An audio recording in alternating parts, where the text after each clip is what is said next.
Welcome to the Holocaust Center for Humanities Lunch and Learn program. I am Alana Cohn-Kennedy, the Holocaust Center's Chief Operating Officer. As people are joining, please take a moment to let us know where you are joining from in the chat. We have a great program for you today as we look at what Americans knew about the Holocaust while it was happening, what their attitudes were, and how it influenced action or lack thereof. I'm pretty sure I'm not alone when I tell you that I have been consuming overwhelming amounts of news, from the elections to the war in the Middle East to AI, driverless taxis, and fake artwork. There is no shortage of stories to read, things to be afraid of, and things to want. I would venture to say that while more news is available to us today than ever before, we aren't actually that different than human beings throughout the centuries, trying to make sense of the world around us, competing for resources, wanting more than we have, and protecting what we've got with all of our might. As we will discuss in today's presentation, Americans' attitudes and responses to the Holocaust were also the result of entrenched racism in our own country. Here in Seattle in the 1920s, the KKK had an organized movement, even taking up an office space in the securities building on 3rd Avenue, downtown Seattle. In this photo that you see here, the KKK holds a rally in 1923 in the Crystal Pool on the corner of 2nd and Menorah, downtown Seattle. Some of you might know this location. This is the location of the Holocaust Center for Humanity today. This second wave of KKK in America was founded in 1915 and gained significant membership immediately following World War I. Though it was short-lived, it was a powerful anti-immigrant, anti-Catholic, anti-radical, white supremacist organization that promoted, quote, 100% Americanism. The KKK claimed over 4 million members across the country, briefly dominated state legislatures of Colorado, Indiana, and Oregon, and in 1924 shaped presidential politics and helped pressure politicians to pass the most severe immigration restriction in the history of the United States. Following a series of leadership scandals, the KKK collapsed and was largely defunct by 1928. This background serves to set the stage for American responses to the Holocaust in the upcoming years.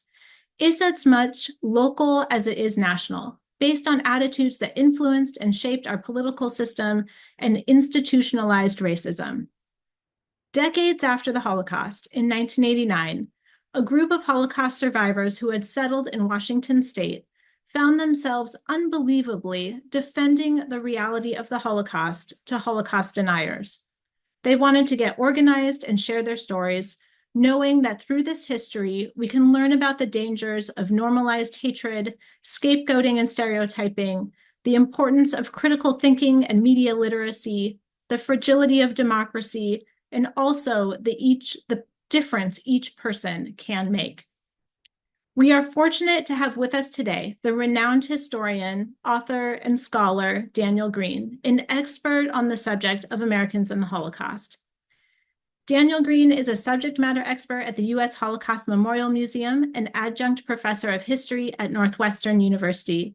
In 2018, he curated Americans and the Holocaust, an exhibition that opened at the US Holocaust Memorial Museum in Washington, D.C. The exhibition also inspired The U.S. and the Holocaust, a documentary film directed by Ken Burns, Lynn Novick, and Sarah Botstein, on which Daniel Greene served as an advisor. The documentary aired on PBS in September 2022. And from 2019 to 2023, Daniel Greene was president and librarian at the Newberry Library in Chicago. We will take questions at the end of the program, but please feel free to type your questions into the Q&A at any time. Welcome, Daniel, and thank you so much for joining us today. Thanks for having me here, Alana. I'm really happy to join you. I wonder if you can start by giving us a bit of an overview of your research on Americans during the Holocaust. Sure, I'm happy to. We, in looking at the history of Americans' response to Nazism, wanted to cast as wide a net as possible, right? There's a lot of ways you could look at this topic. What did the American government do? What were leaders of business doing? What about the culture makers of the United States? We were trying to, and then of course, what about ordinary people? We were trying to really widen the lens and look at all of American society to ask what was the information that all Americans had access to? What could have been known as about the persecution and murder of Europe's Jews as it was happening? And it's interesting, even when I was putting together the exhibition and I would talk to friends or colleagues about it, there was an assumption. I would say, oh, I'm working on an exhibition on Americans' response to the Holocaust. And most people would assume that I was talking about American Jews' response to the Holocaust. But American Jews' response to the Holocaust is part of this exhibition. But we really, again, wanted to cast as wide a net as possible to look at all aspects of American society and to try to ask difficult questions about why more wasn't done on behalf of Jews living under Nazi control during the 1930s and 40s. You have said that there's one main question that drives a lot of your research, and that is, and I quote, "Who's in and who's out, and who gets to decide?" What did you mean by this? Yeah, I work with the US Holocaust Memorial Museum, but I was trained as an American historian and specifically a historian of American immigration. So one way to see all of American history is as a debate over who's an American and who gets to decide who's an American. And we often see here, for example, we're seeing an image of New York Harbor. You see the Statue of Liberty in the clouds in the background. This is early 20th century image, and we see a boat coming into the harbor full of immigrants. But we are debating as a society, at least since the mid 19th century up into this very day, what are the rules about immigration and who gets to set those rules? I mean, we know that Congress gets to set the rules for immigration, but what are the issues that sit behind those debates about who is going to be let into this country and who gets to decide?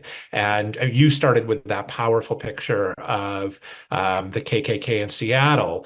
Here's the Ku Klux Klan in the nation's capital in Washington, D.C. around the same time. This is 1925. I think you said the photo that you showed was 1923, right? So we're seeing the height of the second Ku Klux Klan. And look, this is in part a terrorist organization, right? They're a racist organization against African Americans. They're deeply anti-Catholic, and of course, they're anti-Semitic.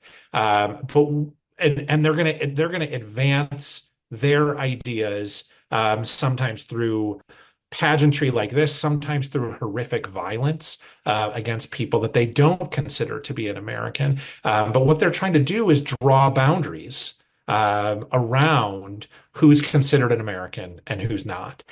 This is an extreme form of that boundary drawing, but we see Congress doing this during this era as well. And I think so much of the question, I'm sure we'll get to more of this, but so much of the question of what more might have been done by the United States, I think comes down to a question of why were the doors relatively closed to Jewish refugees when we define ourselves as a land of immigrants? Yeah, I hope we can dig into that a little deeper as we kind of go through this presentation, because that's definitely one of the big questions on my mind, and I'm sure on a lot of people's minds, is just those quotas, the difficulties of people coming in. Those are the stories we hear so frequently of people desperately trying to find relatives to get out of Nazi-occupied countries. Yeah, absolutely. That's absolutely right. And we put in, as you said, we put in Congress, the US Congress put in very restrictive immigration quotas in 1924. This is 9 years before Hitler comes to power. So our restrictive immigration quotas are not a reaction to Nazism. They're a precursor. We don't know what's coming. But it speaks to actually a deep anti-Semitism in the United States when those quotas are passed. Those quotas are intended to limit the number of immigrants, European immigrants from Southern and Eastern Europe. That's where Jews are. It's not solely does those restrictive quotas are not solely defined to limit Jews, but Jews are one of the groups, along with Italians and Slavs and other Southern and Eastern European groups, that the United States Congress is saying at the time they're unassimilable. And they're not the kind of immigrants we want. We want white Protestant immigrants from Northern and Western Europe, but not other groups from Southern and Eastern Europe. So the preconditions of anti-Semitism in the United States and xenophobia and anti-immigrant sentiment are well ingrained well before you get the refugee crisis in the 1930s. I think that that's interesting that's already in place in the 1920s. I know because I think of so many Jewish families who were coming in the late 19 teens up to 1920 even, just in kind of a huge wave of immigration and then how it all Right. stopped. Right. You see this, right, a huge wave from, I mean, really the huge wave of Jewish immigration is 1881 to 1924 when those restrictive immigration quotas are passed. And just, I mean, to give you a sense, I think it's either 1907 or 1908 is the peak year of immigration in the United States during those 4 decades. And somewhere between 1.2 and 1.3 million immigrants are entering the United States. And to give you a sense, the population of the United States is about 120 or 130 million. And what the 1924 quota laws do is say, we're not going to let any more than 150,000 immigrants in every year. So we were at this peak of 1.2, 1.3 million, and Congress is basically saying we're going to take 10% of that, or 15, at the most 15%, 150,000 immigrants are going to be let in annually, and by determined by the nation of their birth. So again, there's favoritism for people who are born in the United Kingdom, in Germany, although they're imagined to be white Protestant, not Jewish. It closes the doors entirely to Asian immigrants, for example. So what Congress is doing is saying we want white Protestant immigrants here, and not too many. Hmm. So, so moving ahead a little bit to the 1930s, and we have the implementation of the Nuremberg laws, which restricted the movements, actions, and access of Jewish people. Um, and they were modeled in part on Jim Crow laws here in the United States. How do you think this affected the Americans' response to seeing what was going on in Germany? Yeah, it is interesting that the Nazi leaders look at the segregated South of the United States. And here, this is a picture of North Carolina, from the late 1930s. So you're seeing a drinking fountain, and a young African American male at that segregated drinking fountain. Public facilities were segregated, churches were segregated, schools were segregated, neighborhoods were segregated. And again, sometimes they're segregated by law, and sometimes that segregation is enforced through really horrific violence.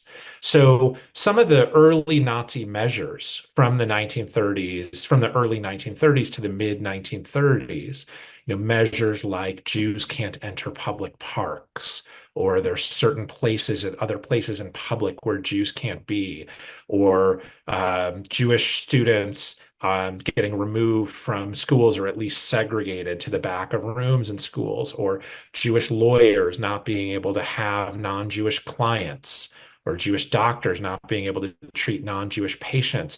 Those don't look that different to some people than the American South. And in fact, there's really good recent scholarship on this, a book called Hitler's American Model by James Whitman is the author, writes about how the Nazi leaders studied the segregation laws of the American South as they wrote the Nuremberg laws. Now, I think we can still ask the question, did the Nazi leaders need the Jim Crow laws to come up with these ideas? No. I don't think they, I think, but I think it still is instructive that they look to these segregation laws sometimes as a model, sometimes as a model, as Whitman's book shows, of laws that went too far, Hmm. that the laws in the South went too far for the Nazis in the 1930s.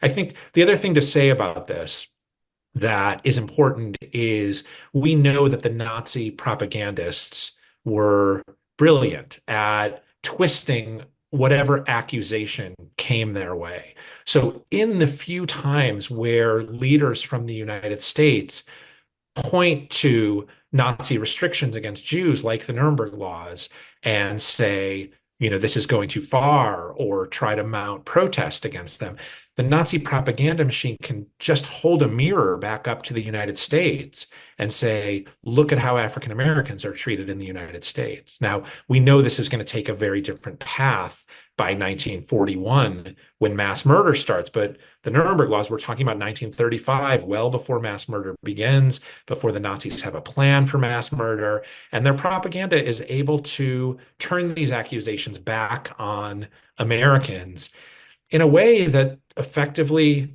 shuts down a lot of American criticism. Yeah, because then there's not that much Americans can say to that. Right, right. Hmm. Interesting. So, and we started to talk about this earlier, but in by the time we get to the late 1930s, Jews were starting to desperately try to leave Nazi occupied countries. And most Americans in the US did not want to accept more refugees, despite the growing crisis, even though in many cases they knew, or maybe knew in part, what was going on. So, what fueled or continued to fuel this anti immigrant sentiment, seeing the crisis that was unfolding?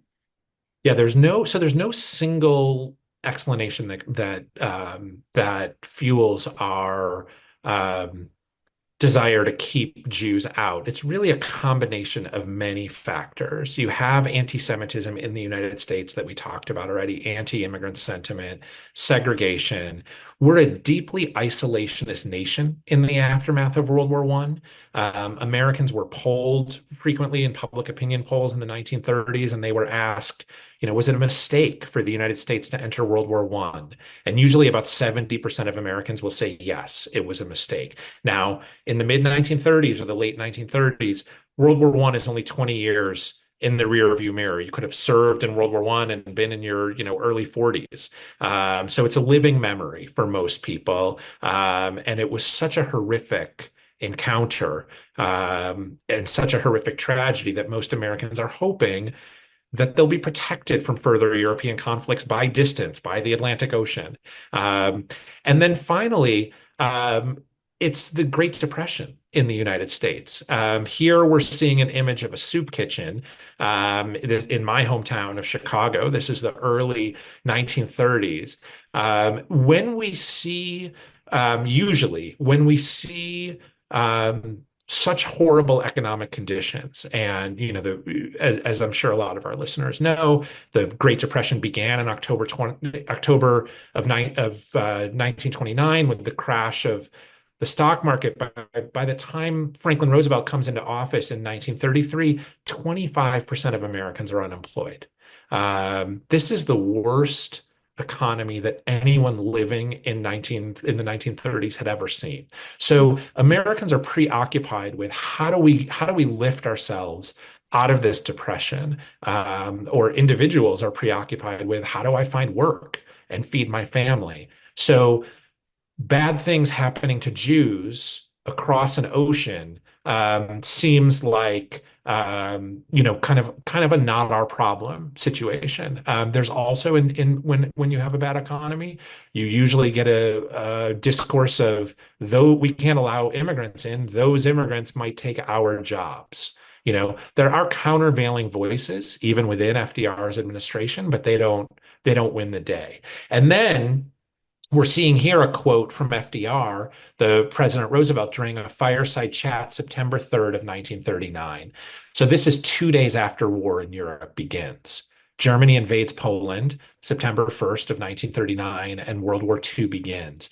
And FDR here in this fireside chat is really doubling down on neutrality, right? We are gonna be an isolationist nation. He says this nation will remain a neutral nation, but I cannot ask that every American remain neutral in thought as well. So FDR is, of course, anti-Nazi, and he's telling Americans it's fine to be anti-Nazi, but he's also um, trying to promise them that he's not going to send troops abroad to fight this war. Now he's going to spend the next 2.5 years moving the nation towards war. But we're so preoccupied by the Great Depression in the 1930s and then by war. Once Europe goes to war and trying to stay out of a war, that those are always more important issues for average Americans and for the mainstream of America than aiding Jewish refugees from Europe. So, so in your book and in the exhibit, Americans in the Holocaust, you discuss the opposing viewpoints of um, Charles Lindbergh and Dr. Seuss, and how were they representative of kind of this larger debate that was going on in the United States?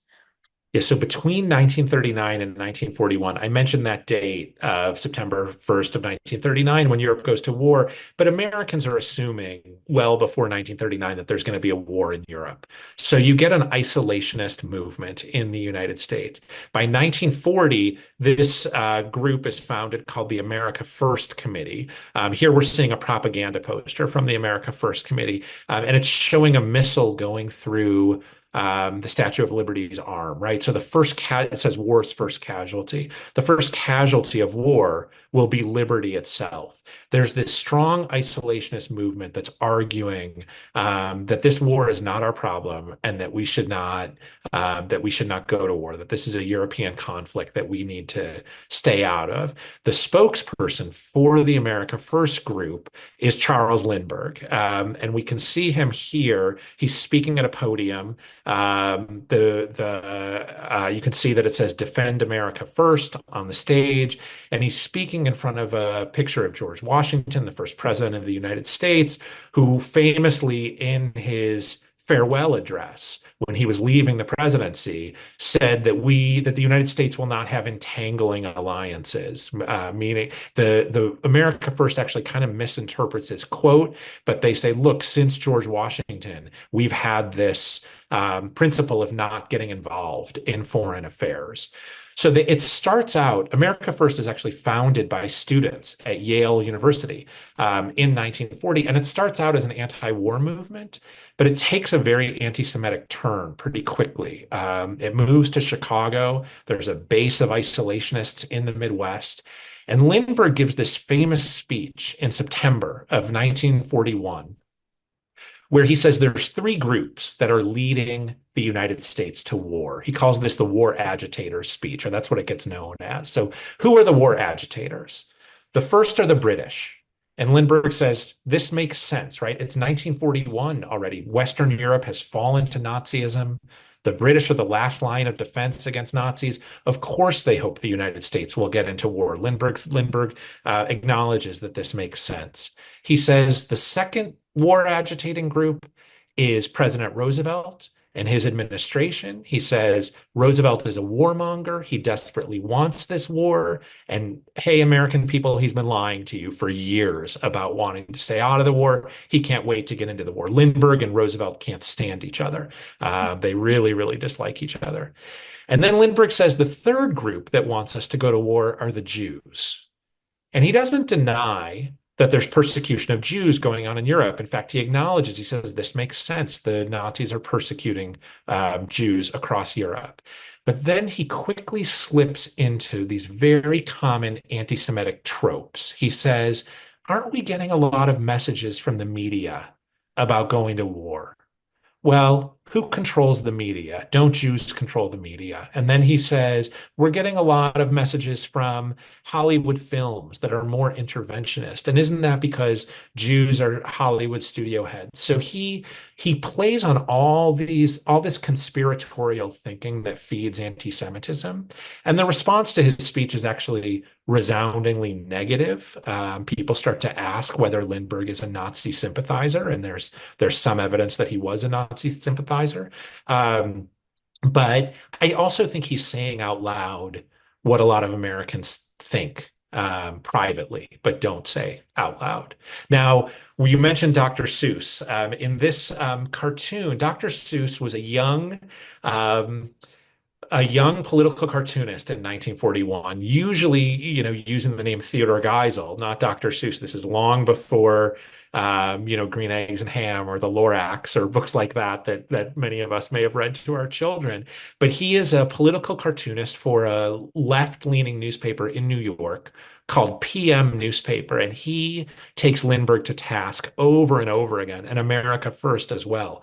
So this is a cartoon from September of 1941 where you see, a mother or maybe a grandmother wearing an America First sweater, and she's reading a terrifying story called Adolf the Wolf to these two children. And she says, or the book says, and the wolf chewed up the children and spit out their bones. But those were foreign children, and it didn't really matter.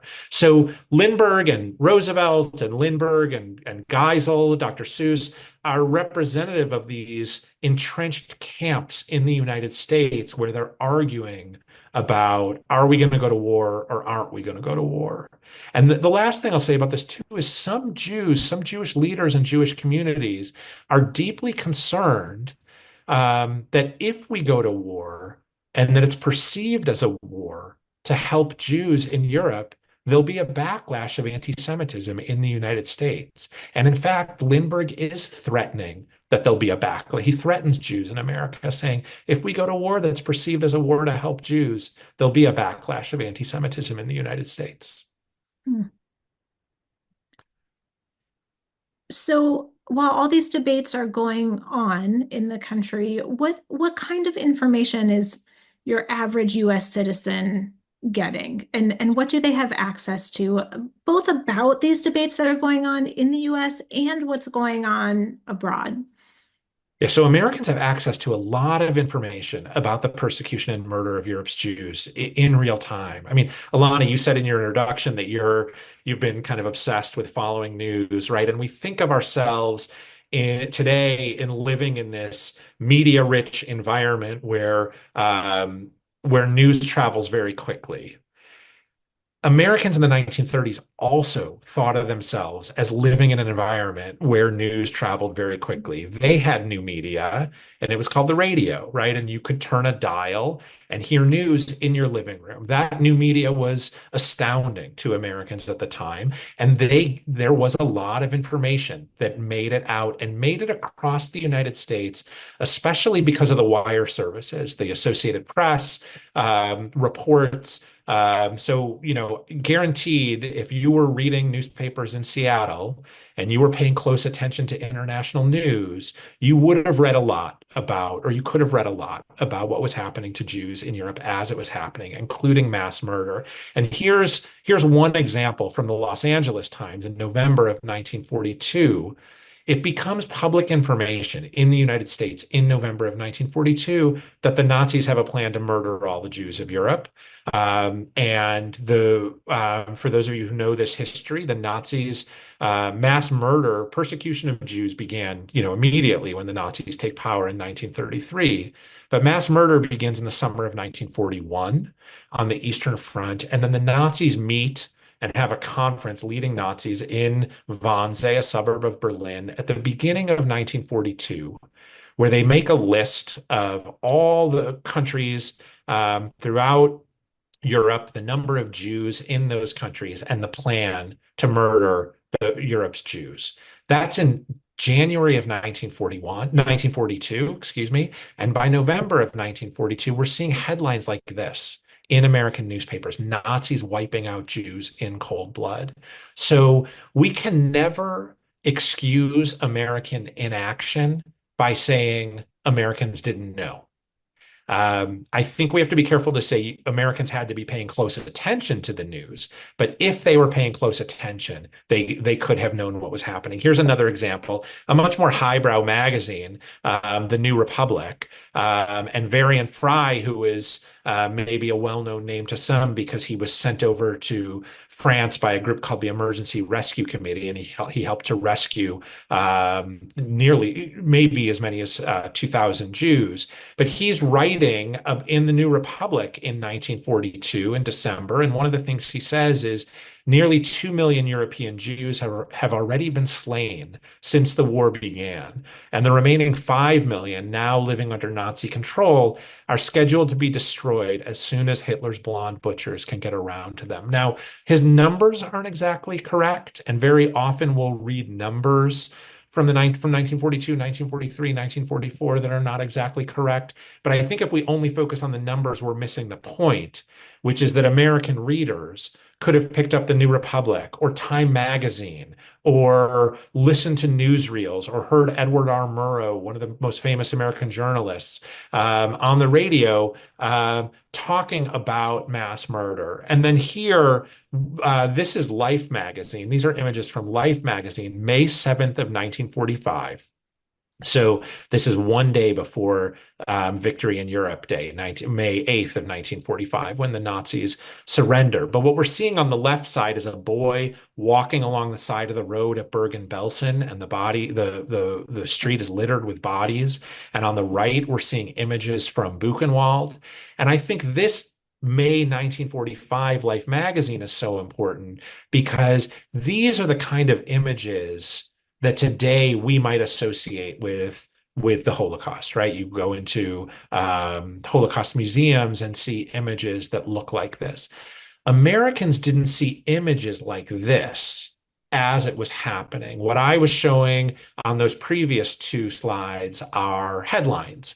We had a lot of words. We had a lot of reporting in words, but we didn't get images in the United States really until April of May of 1945. And I think, and the public opinion polls show that there's a lot of disbelief among Americans. They're hearing about these crimes, but either they can't believe that they're true or they don't want to believe that they're true. And I think that one of the reasons for that is because we don't have that circulation of imagery as quickly in the 1940s as we do today. I think. I don't know, Alana. I don't know. I worry that it's no longer true that seeing is believing, but I think in the 1940s for Americans, seeing was believing. And without these images, it was Americans were prone to doubt that things could have been that bad for Jews in Europe. Yeah, I mean, my opinion is I think that's still the case. I think imagery is so powerful. And yes, I mean, today you might question the legitimacy of it, but it's still so powerful to see a face, see a picture, see what it looks like, that what's going on. Um, Yeah, it's encapsulated for me in this moment where Dwight David Eisenhower, so General Eisenhower is the leader of the Supreme Allied Command, and he goes himself to Germany in April of 1945 to see what American troops are encountering in these concentration camps. And he is in a subcamp of Buchenwald in the second week of April of 1945. So the war's not over yet. And he can't believe what he's seeing. And I mean, no one had more access to information than Eisenhower as the head of the Allied command, or few people did. And one of the things he writes back to General Marshall and to Washington, D.C., when he's in Germany walking through these horrific concentration camps, one of the things he says is, everything we've read to date has been an understatement. mhm. So Americans are reading all of this, but just the fact that Eisenhower even can say everything we've read to date has been an understatement, until Americans see these horrors, they really have trouble believing them. And I'm not saying that in any way to excuse American inaction. It's really just to try to explain and try to put ourselves back in that moment in time where seeing such horrors was just beyond belief for a lot of Americans. Yeah, I'm curious to follow this just a little further because I'm thinking that even though Americans had all of this information, maybe in print or as you said, in words and headlines, it didn't necessarily motivate people to action. Right. So, I mean, maybe the photos and the images would have created more action. Possibly, possibly. I mean, I think the other aspect, I think the other thing to think about is that World War One, as I said before, weighs really heavily on Americans during World War Two. You know, some theory is you're always fighting the last war. With World War One in the United States, there had been numerous atrocity stories that circulated that were later proven false. So Americans, I think, are also kind of prone to disbelieve atrocity stories, or maybe some are saying we're not going to get burned like we got burned after World War One to believe those atrocity stories, right? So that we're prone to doubt.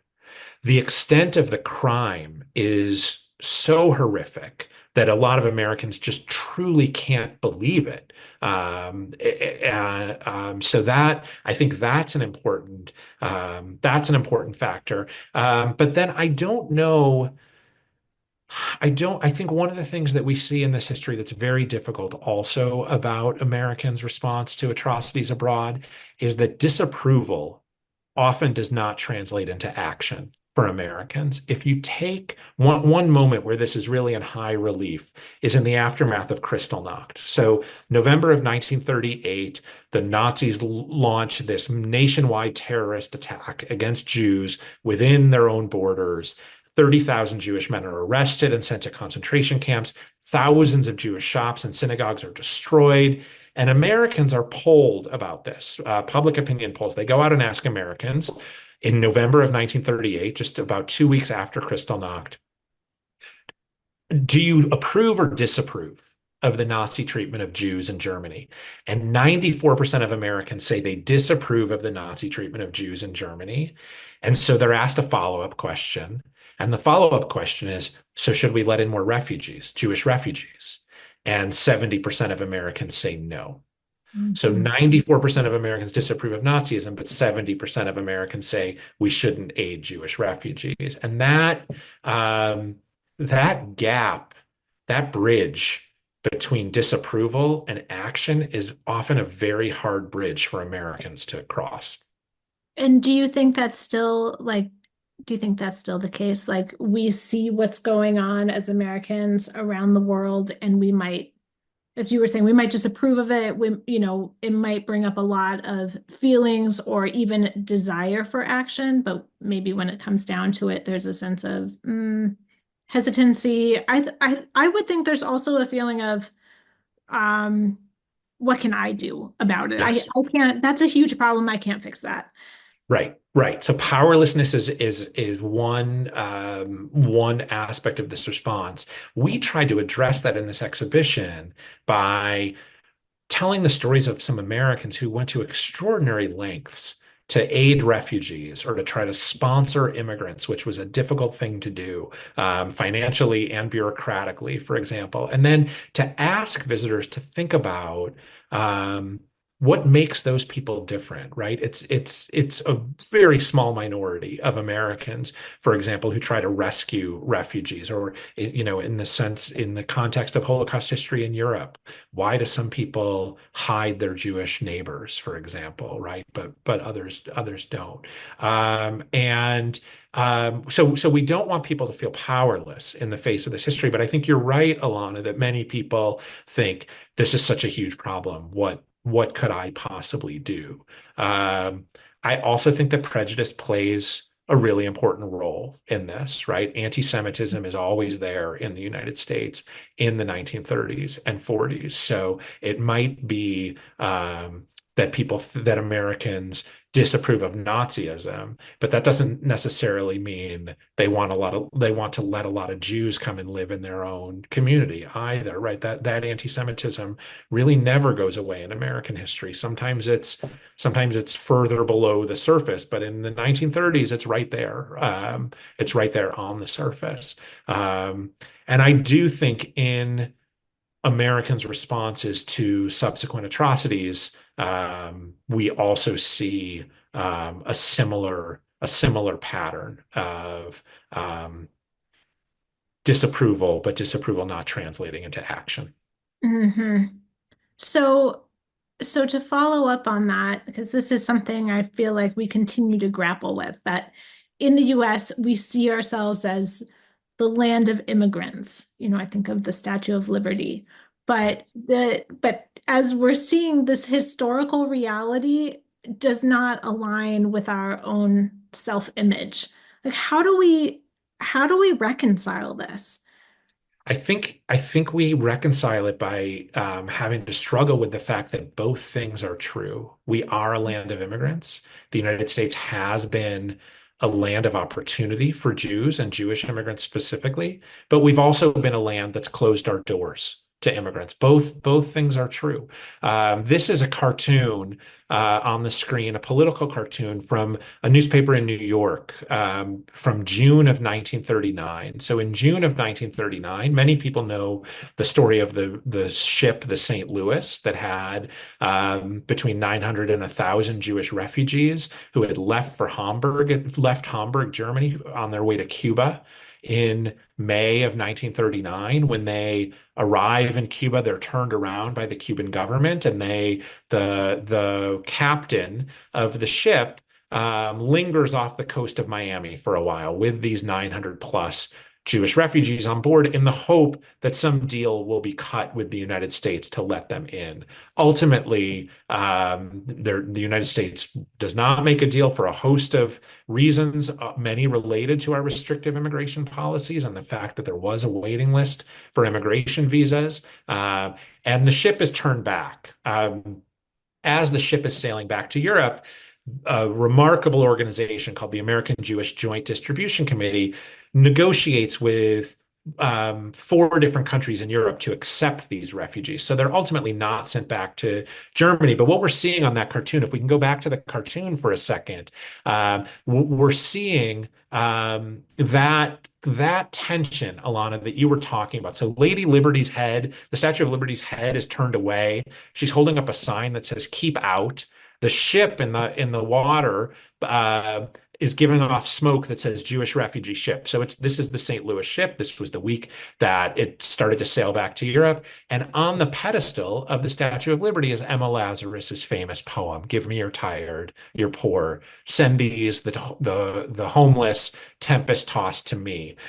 This is when this cartoon appears in June 1939, it's an indictment of the American government and an indictment of American hypocrisy of saying we're a land of immigrants, but not letting in these specific Jewish refugees off from the St. Louis ship. But I think the struggle of American history is struggling with the fact, again, that both things are true, right? We are a land of immigrants. And yet there are moments where we shut our doors to immigrants. We see so much of American history shaped by intense debates over what our immigration policy should be. And I see it as akin to,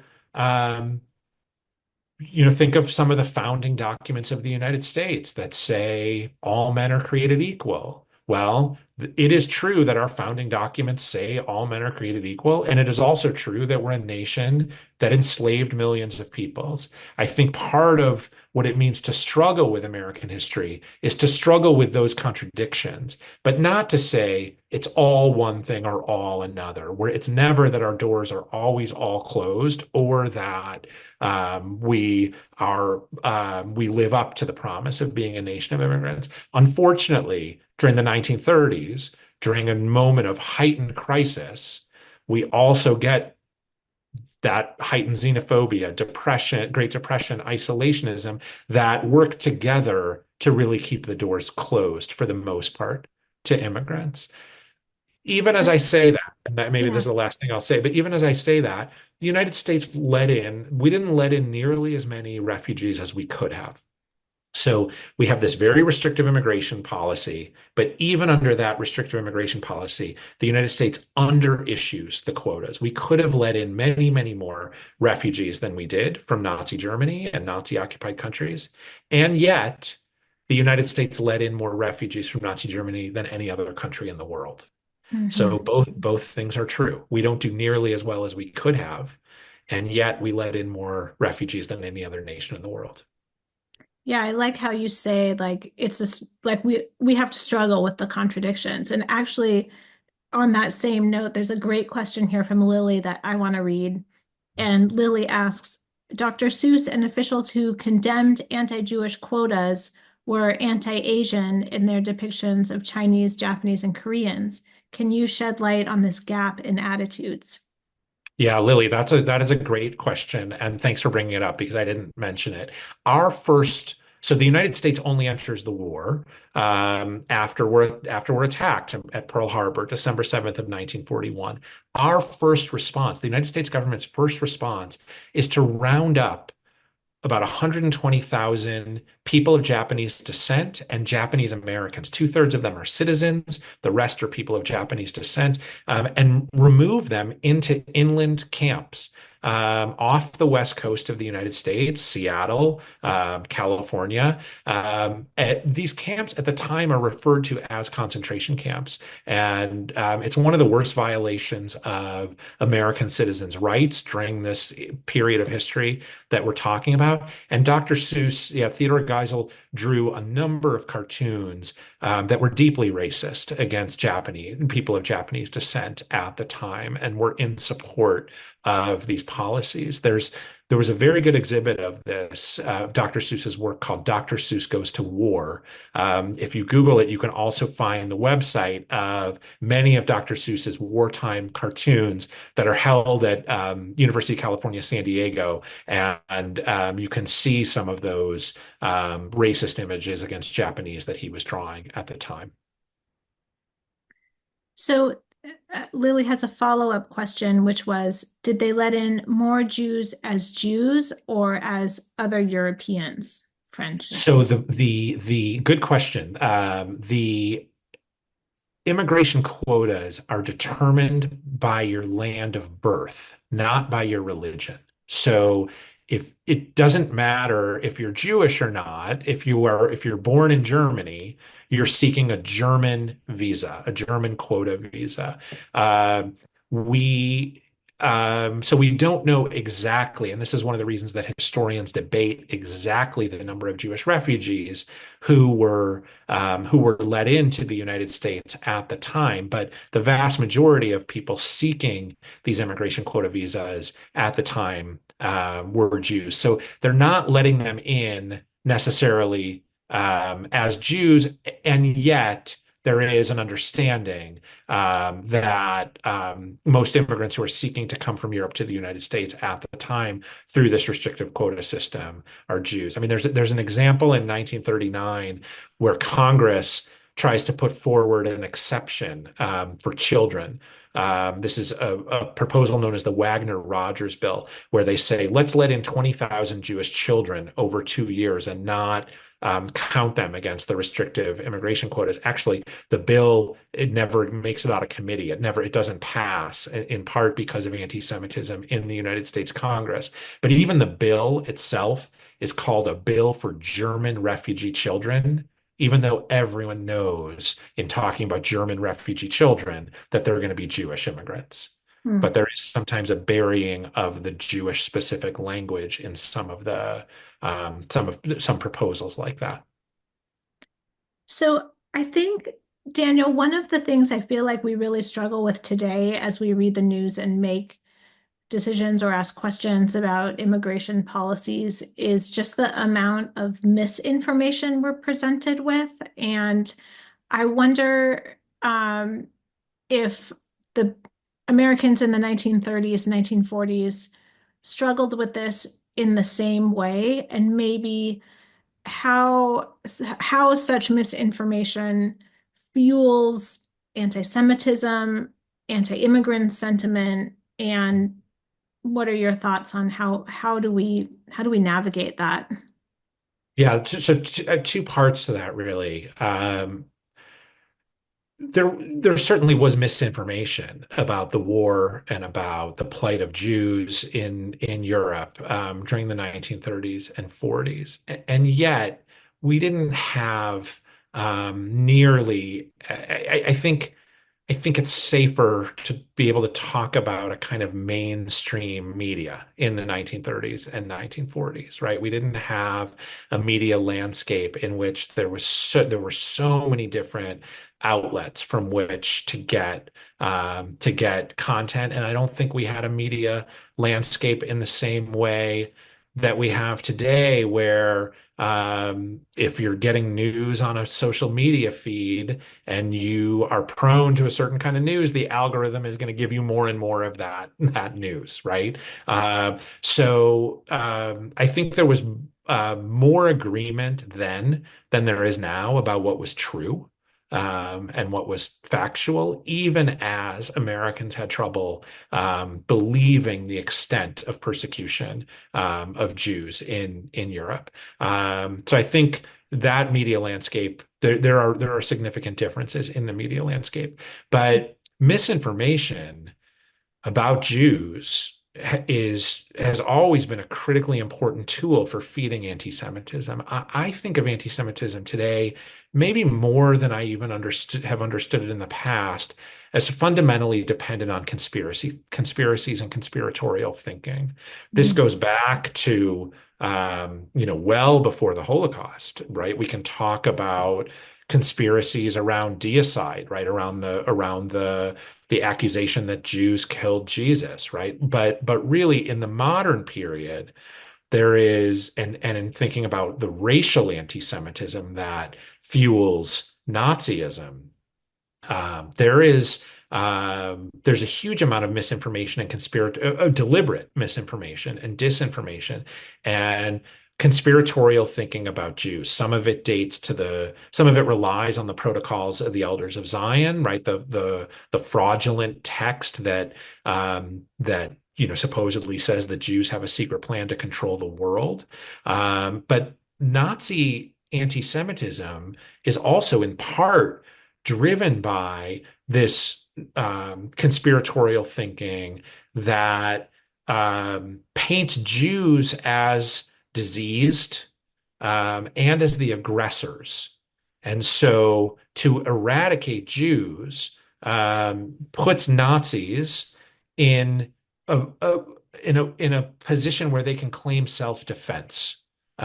These Jews want to control the world, and we must destroy these conspiratorial Jews before they destroy us. That's one thread of it. Another thread of it really is focused on that purity and disease rhetoric, which also fits into or relies on misinformation to claim that for the health of a society and for the purity of a society, Jews must be destroyed, right? So that, and we haven't seen. I would love to live in a world where, because of the Holocaust, we would see that kind of thinking go away, but we have not seen that kind of thinking go away. And of course, in recent years, it's as heightened as it's ever been in my lifetime. Misinformation about Jews feeding anti-Semitism. Yes, and I think this idea of it being conspiratorial is what makes it so hard to understand and why it also maybe differs from our understanding of other kinds of racism. Right. And so hard to fight against, right? Conspiracy thinking is illogical and not based on evidence. So when we're trying to teach people to fight against prejudice, we want to use logic and evidence, but it's hard to do that when you're fighting something that's so irrational. Anti-Semitism is so deeply irrational. Just think about people who believe that all Jews are communists and people who believe that Jews control capitalism, right? These are fundamentally at odds with each other. And that's just one example of many we could name of anti-Semites believing things about Jews that are fundamentally at odds with each other. So then they can explain anything that happens in the world by blaming Jews. Mhm. So another question, Daniel, comes from Kathy, who asks, can you talk a bit about the eugenics movement and its impact on anti-Semitism? Absolutely. Good question, Kathy. And I should have talked about this when we were talking about the Nuremberg laws, I guess, too. the Nazis have a form of scientific racism, but it's not unique to the Nazis. We see eugenics movements in the United Kingdom. We see them in the United States that tend to rank a hierarchy of races and peoples, and people of color at the time and Jews are usually at the bottom of these rankings of, civilization or purity. Indigenous people are at the bottom as well, also where groups that we now think of as white groups are at the top of this ranking. But it's a pseudoscience that that animates so much of prejudicial thinking during the 1920s and 1930s, and animates so much of what the Nazis believe about the world. But it's not, again, it's not unique. It's not unique to Nazis. They take it to a murderous place that other societies don't. But this notion that there's a hierarchy of races is what's so central to our immigration restriction policies in the 1920s. They are relying on the pseudoscience of eugenics to determine which people can come to the United States and be assimilated and which can't. So first, I want to thank everybody there's so many amazing questions that are coming in. I want to end with just one last question to you, Daniel, and that is, with all this information and this excellent exhibit and book, if there's one thing for us to take away, what's the one thing you think we should take away from this? That's such a hard question, Narrow it. Alana. It's so hard. Yeah, that's such a hard question, but ultimately it comes down to a question about American responsibilities in the world, and in many different ways. Even when we think about consuming information, how do we know what we know about the world, and how are we responsible as citizens for knowing about what's happening around the world? That's kind of one thread of it. So a responsibility to be an informed citizen, not only about what's happening in the United States, but around the world. A responsibility to refugees and other people who are in great danger. What we see here is Americans debating their responsibilities in the world. And we see Americans debating their responsibility to stand up to fascism and to stand up to Nazism during this history. So ultimately, I think it's a story about Americans debating their responsibilities, about information, about refugees, about war. And those are really enduring questions. We stay in the 1930s and 40s as we answer these questions in this exhibition, and in the book that accompanies it. But they're enduring questions that I think should matter to all Americans, and they remain urgent questions today. Thank you so much, Daniel, for sharing all of your information, research, expertise with us today. This has, I feel like, been a very important and enlightening conversation, and I've really enjoyed talking to you. Thank you so much for this. Thanks, Alana. It's my pleasure. Thanks for hosting me. Thank you to all of you for joining our program today and for all of your great questions and engagement in this program. Our next Lunch and Learn program is on December 10th and features the stories and experiences of Sephardic Jews during the Holocaust. All of this work would not be possible without our outstanding team at the Holocaust Center. Special thanks to Richard Greene, my co-pilot, who is working behind the scenes on this program. And thank you to our entire team at the Holocaust Center, our interim CEO, Lynn Smith, Jessica Michaels, Paul Regelbrug, Brenda Anderson, Lori Worshel-Cohen, Lexi Jason, Charlotte Campbell, Amanda Davis, Lisa Spink, Michael Langberg, Liz Hall, Arlene Lugtu, Mario Felipe Bamonte, and Rosa Campos. It takes a whole team to run all of the work that we do. Thank you also to the Conference on Material Claims Against Germany for their support of this program, And especially thank you to all of you for watching today, for your willingness to learn and continue the lessons of the Holocaust. I look forward to seeing so many of you at our next Lunch and Learn program in December. This concludes our program for today.